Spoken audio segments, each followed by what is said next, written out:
Oke, halo semuanya, selamat pagi. Sebelumnya kenalin nama aku Nadia Veronica, kalian bisa panggil aku Nadia aja, atau kalian boleh panggil aku kakak atau teteh, terserah ya, itu boleh bebas. Kayaknya aku nggak bakal lama-lama di pembukaan, karena tadi udah diwakilin juga sama pembicara pertama, Kak Andika. Oke, next slide. Sebelum itu aku mau tanya nih, kapan sih pertama kali kalian dengar nih kata public speaking gitu? Kalau aku sendiri sih kayaknya waktu SMP gitu. Kalau kalian kapan gitu? Boleh ditulis di kolom komentar aja, kalau nggak dijawab juga boleh, nggak apa-apa. Ya, jadi udah dari SMP gitu aku dengar kata public speaking. Tapi sampai sekarang public speaking aku tuh masih biasa-biasa aja, kayak nggak ada yang wah gitu, nggak ada yang nge-impress orang gitu, nggak ada gitu. Cuman karena karena emang public speaking itu bukan tentang kamu tahu dari kapan gitu, tapi tentang gimana kamu latihan. Karena public speaking itu butuh latihan gitu. Nah, ada tiga hal yang penting sekali untuk kamu hindari saat ingin menjadi public speaker yang baik. Gitu. Next slide.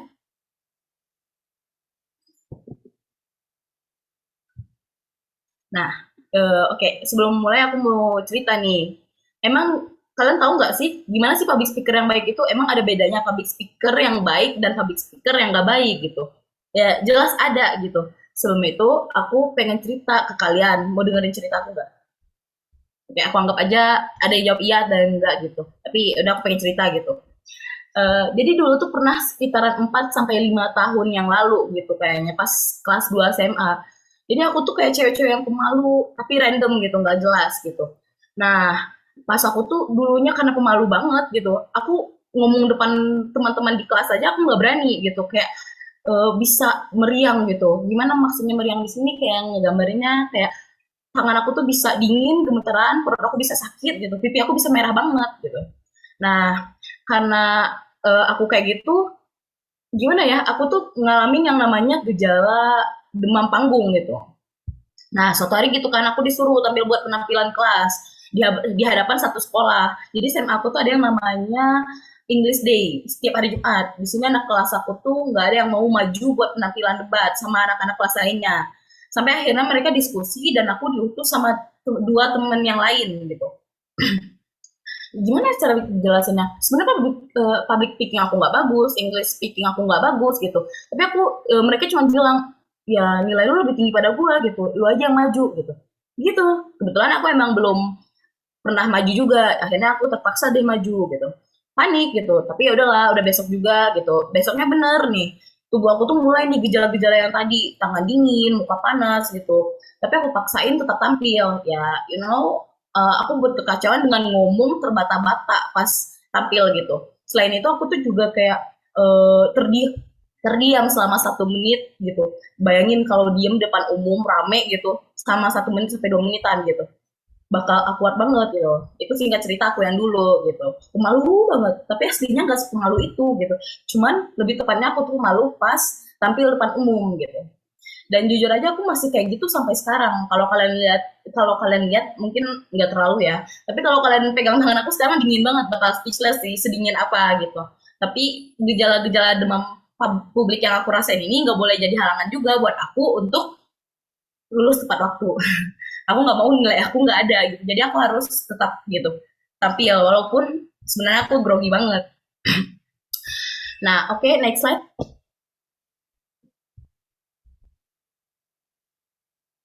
Nah, kita masuk ke materi yang pertama.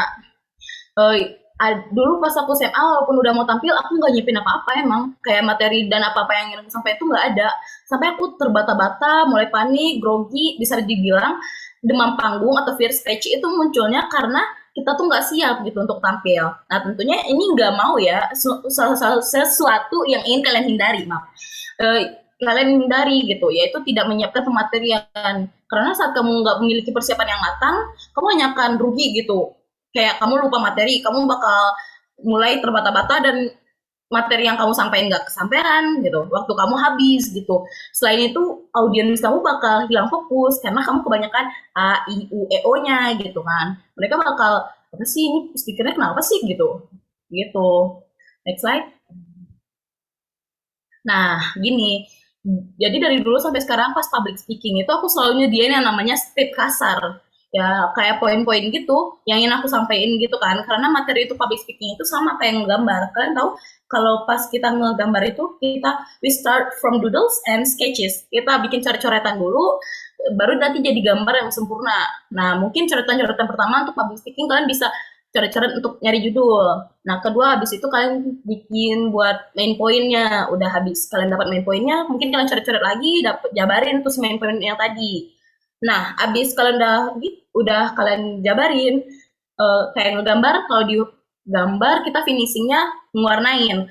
Nah, kalau di public speaking kita finishingnya eh, mastiin si materi yang kita sampaikan itu udah fokus, nggak pergi kemana-mana gitu, udah rapi apa yang ingin kita sampaikan gitu. Nah, jadi kalian bakal jelas gitu mau kemananya kalau mau nyampein materi gitu. Next slide.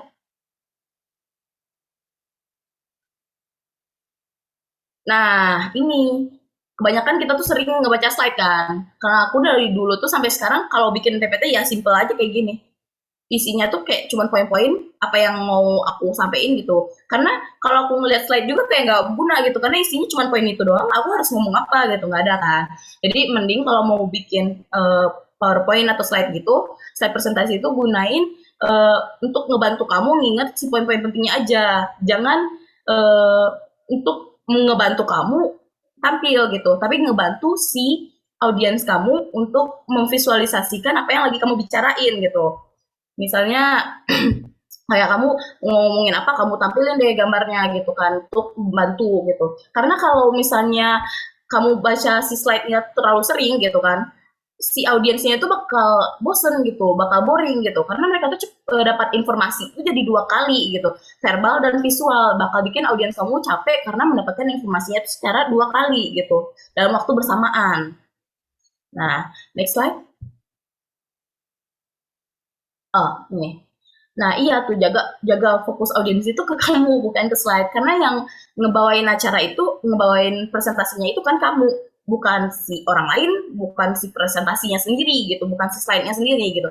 Kan nggak ada ya slide yang bisa ngomong sendiri gitu. Kan nggak lucu kalau bisa slide yang ngomong sendiri. Oke, okay, next slide. Nah, ini masuk ke poin terakhir, apa yang harus kamu hindari untuk jadi public speaker yang baik. Boleh dilanjut di next slide aja. Nah, ini poin ini tuh termasuk kepada poin yang paling penting sebenarnya, karena kamu nggak bakal bisa jadi public speaker yang baik kalau kamu nggak ngenalin target audiens kamu gitu. Ini kuncinya tuh, jadi kuncinya itu audiens kamu itu suka sama hal-hal yang relevan sama mereka. Contoh, contoh simpel nih, pas lagi scroll IG, TikTok gitu, kalian lihat yang namanya konten tentang zodiak gitu, ramalan zodiak misalnya. Sebenarnya kalian tuh nggak percaya gitu, cuman karena beberapa hal tuh sweet sama kalian, misalnya oh kalian bakal bulan ini bakal dapat jodoh gitu, bulan ini bakal ngalamin kemakmuran gitu, atau bulan ini kalian bakal sial terus gitu, kamu itu cantik, kamu itu baik, bulan ini tuh terlahir gini gitu, misalnya kayak gitu kan ramalan zodiak. Nah, dan beberapa dari hal itu sweet sama kamu ya, kamu bakal mikir kayak eh itu seneng banget gitu kan karena kamu mendengarkan apa yang kamu butuhin. Nah, sama halnya dengan audiens gitu. Jadi penting buat kamu mengenali audiens kamu gitu. Misalnya audiens kamu itu lansia umur 50 sampai 70 tahun gitu. Terus kalau kalian kamu bawain materi tentang tren baju yang cocok untuk anak muda. Kan nggak masuk ya umur 50 sampai 70 tahun pakai tren anak muda kecuali emang si lansianya seneng gitu ya, nggak tahu kita kan, tapi nggak mungkin gitu ya, nggak masuk gitu. Atau kamu bahas tentang K-pop ke orang yang suka Jepangan, mungkin setidaknya untuk ngenalin boleh, tapi kalau kalian bakal bahas ya sampai yang mendalam K-pop ini gini-gini gitu, kalian jelasin ke orang yang sukanya Jepangan, yang sukanya anime, kagak masuk gitu, nggak masuk gitu. Nah jadi gitu, pastikan kalian ngenalin audiens kalian gitu. Next slide. Nah, masuk ke kesimpulan. Nah, ketiga poin tadi itu saling berkaitan satu sama lain. Misalnya, kamu nggak nyiapin materi, topik yang kamu bawakan bakal berantakan ya, nggak fokus gitu, nggak tahu kemana arahnya. Ditambah lagi, nanti kalau kamu udah nggak ada persiapan, saya kamu tuh bakal kayak yang apa, isinya banyak kata-kata gitu, yang cuma ngebantu kamu. Padahal sebenarnya slide itu digunain untuk ngebantu si audiens kamu memahami apa yang kamu bicarain gitu, bukan untuk ngebantu kamu untuk tampil gitu. Nah, kalau udah nggak ada persiapan, ya udah gitu. Slide-nya pasti bakal yang isinya bakal yang banyak catatan-catatan yang ngebantu kamu untuk nyampein si presentasi tadi gitu. Nah, ya ada juga tuh kalau misalnya kamu nggak nyiapin materi dengan baik gitu, gimana? Udah nggak mungkin kamu bakal ngenalin target audiens kamu juga gitu. Karena dari awal juga kamu udah nggak nyiapin materi dengan baik, ya kamu gimana mau memahamin si audiens kamu sendiri gitu. Next slide. Ya, ini salah satu quote yang sempat aku baca waktu lagi nyiapin pematerian. Jujur aja, aku termotivasi banget sama ini. Sebenarnya aku tuh masih gemetaran sekarang ya, masih takut banget. Cuman karena dari semalam aku ngulang-ngulang baca quote ini, kayak bayangin, picture yourself in having a chat with your friend gitu kan. Di sini tuh aku udah kayak mikir tenang, relax, anggap aja lagi ngobrol sama temen gitu. Ya sebenarnya aku tuh nggak se-introvert itu, cuman cukup gitu untuk bicara sama orang lain masih bisa gitu. Tapi tetap takut untuk tampil depan umum. Karena quote yang aku dapat ini, aku beneran kayak mikir, wah, ya udahlah, anggap aja lagi ngobrol sama teman-teman gitu. Makanya aku bisa nampil, makanya aku bisa tampil sekarang. Kalau enggak, mungkin aku udah grogi banget gitu. Sebenarnya masih cukup grogi, tapi ya udah, terus aja aku jalanin gitu. Karena kewajiban gitu. Next slide.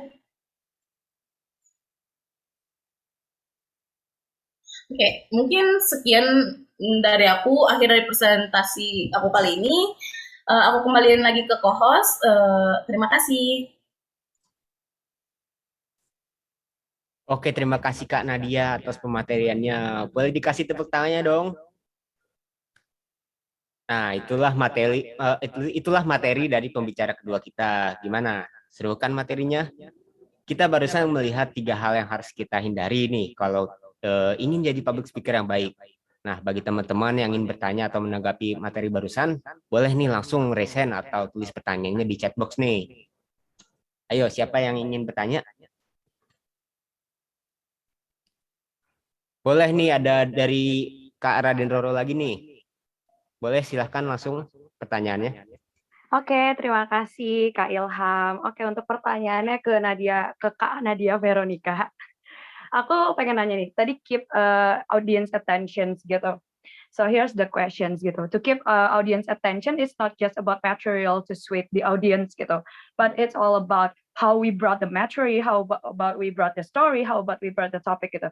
Kadang we met some situations where we find the material is sweet with us gitu, with the audience, but somehow the audience feel bored and doesn't want to pay attention to it gitu. Bahkan di aku sendiri dari pengalaman pribadi, aku ke seminar di Jepangan, salah satu cosplay seminar, and I feel so bored and I don't want to pay attention to it because pembawaannya sangat-sangat boring gitu. So, walaupun materialnya udah sweet gitu, sudah tahu background seseorangnya, tapi gimana sih Kak menurut Kakak cara pembawaan material gitu? Biar atensi audiens itu tuh ke kita gitu, not just about the material is sweet with us, but how we brought it the topic, how we brought it the story, so the audience could notice us gitu, that they know us gitu. Kalau kita tuh ada tampil di depan mereka, so how they notice us. That's my questions, I think. Enough. Oke, terima kasih Kak Raden atas pertanyaannya ya. Sangat menarik sekali. Boleh nih Kak Nadia langsung dijawab pertanyaannya. Makasih ya Kak Nabila udah ngasih pertanyaan. Sebenarnya emang sih untuk menarik perhatian audiens itu paling susah sebenarnya. Dari tadi juga aku nggak tahu ini mereka dengerin apa enggak ya gitu. Ya udahlah, yang penting aku baca aja gitu kan. Karena beda ya. Aku bukan public speaker yang profesional banget gitu. Kalau yang setahu aku yang udah kita pernah pelajari juga gitu. eh untuk jadi untuk menarik perhatian audiens itu emang nggak cuma materi doang. Kita perlu yang namanya tadi pembukaan awal, kita butuh yang namanya pembukaan yang menarik gitu. Kayak tadi mulai dengan pertanyaan mungkin atau dengan cerita gitu untuk menarik perhatian audiens kita gitu. Itu yang pertama, untuk menarik perhatian audiens yang pertama.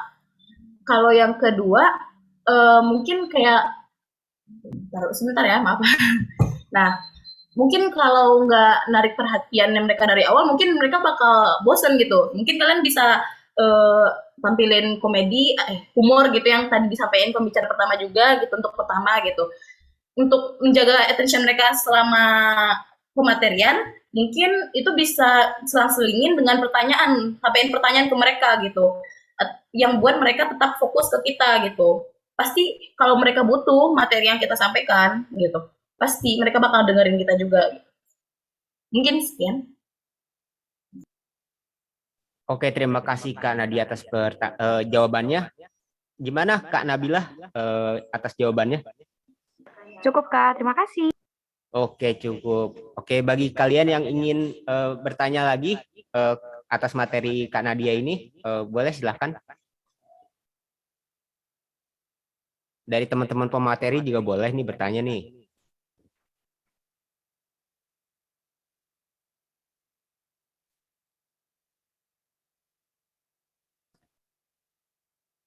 Gimana? Nggak ada yang ingin bertanya lagi?